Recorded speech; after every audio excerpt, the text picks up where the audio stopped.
Pebbles Tamil. Hello friends, welcome to Pebbles. நான் உங்கள் கோபி சுதா கோவி சமையல். நம்ம இன்னைக்கு செய்ய போறது தேங்காய் பாசி பருப்பு பாயாசம். இன்னைக்கு வந்து என்ன ஃப்ரெண்ட்ஸ் வந்து வராங்க. அதே மாதிரி உங்க வீட்லயும் நிறைய ஃப்ரெண்ட்ஸ் எல்லாம் வருவாங்க. அப்ப வந்து என்ன ரொம்ப சிம்பிளா ஒரு வந்து ஸ்வீட் டிஷ் செய்யணும் அப்படினு ஆசைப்பட்டனா இந்த மாதிரி பாசி பருப்பு பாயாசம் செய்யலாம். அது மட்டும் இல்லாம ஜவ்வரிசி சேமியா பாயாசம் செய்யலாம். இதெல்லாம் ரொம்ப ஈஸி மெத்தட். நம்ம இன்னைக்கு என்ன பண்றோம்னா ஃப்ரெண்ட்ஸ்களுக்காக வந்து பாசி பருப்பு தேங்காய் இது ரெண்டு தான் நம்ம எடுத்துக்கிறோம். இது என்னன்னா ரொம்ப ஈஸியா பண்றதுக்கு என்னன்னா 200 grams வந்து நம்ம பாசி பருப்பு எடுத்தனா 200 grams வெல்லம் எடுத்துக்கலாம். இல்லனா நம்ம சக்கரை கூட எடுத்துக்கலாம். இப்போ எப்படி செய்யறதுன்னு பார்க்கலாம்.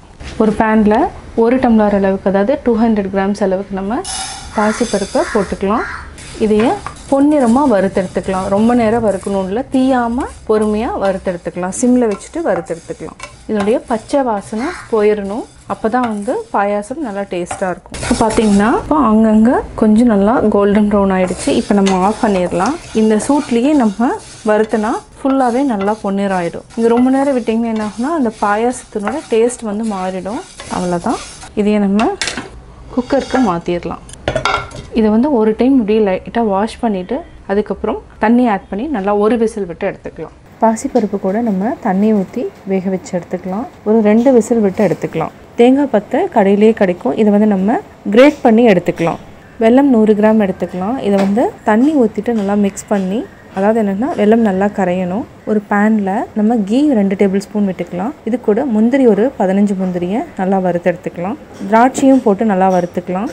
கிரேட் பண்ண தேங்காயும் சேர்த்து நல்லா வறுத்துக்கலாம். பாசிப்பருப்பை நல்லா வேக வச்சு எடுத்துட்டோம். இப்போ ஆல்ரெடி வந்து தேங்காய் முந்திரி திராட்சை வறுத்து வச்சுருக்கிறோம். அது கூட ஆட் பண்ணிக்கலாம். இது நல்லா மிக்ஸ் பண்ணி விடுங்க. இது ஒரு கொதி வரட்டும். இப்போ நம்ம பால் சேர்த்துக்கலாம். பால் சேர்த்து நல்லா கொதிக்க விட்டுக்கலாம். நல்லா மிக்ஸ் பண்ணி விடுங்க. இது ஒரு கொதி வந்ததுக்கப்புறம் நம்ம வெல்லம் வந்து வடிகட்டி அப்படியே ஆட் பண்ணிக்கலாம். நல்லா ஒரு கொதி வந்ததுக்கப்புறம் நம்ம ஆஃப் பண்ணிக்கலாம். தேங்காய் பாயாசம் ரெடி ஆயிடுச்சு. தேங்காய் பாசிப்பருப்பு பாயாசம் ரெடி. தேங்காய் பாசிப்பருப்பு பாயாசம் எப்படி செஞ்சீங்கிறது பார்த்தீங்க. இந்த பாயாசம் வந்து என் ஃப்ரெண்ட்ஸ்களுக்காக நான் டெடிகேட் பண்ணுறேன். நீங்களும் வீட்டில் ட்ரை பண்ணி பாருங்கள். பார்த்துட்டு உங்களுடைய கமெண்ட்ஸ் எனக்கு சொல்லுங்கள். லைக் பண்ணுங்கள், ஷேர் பண்ணுங்கள், மறக்காமல் சப்ஸ்கிரைப் பண்ணுங்கள்.